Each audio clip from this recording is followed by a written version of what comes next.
Rus dilində ən gözəl praktikalardan biri təsvir etmə praktikasıdır. Yəni sizin kimləsə danışmaq üçün bir şəraitiniz yoxdursa, qabağınıza nə çıxdı, hər şeyi beyninizdə və yaxud da səsli şəkildə təsvir edirsiniz.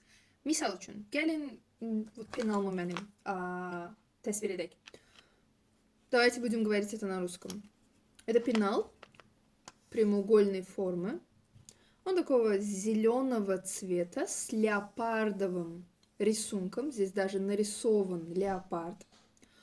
Мой пенал довольно старый, поэтому здесь есть царапинки. Я не знаю, вам их видно или нет. Вот, царапинки есть. У него здесь даже вот торчат ниточки, которые надо отрезать.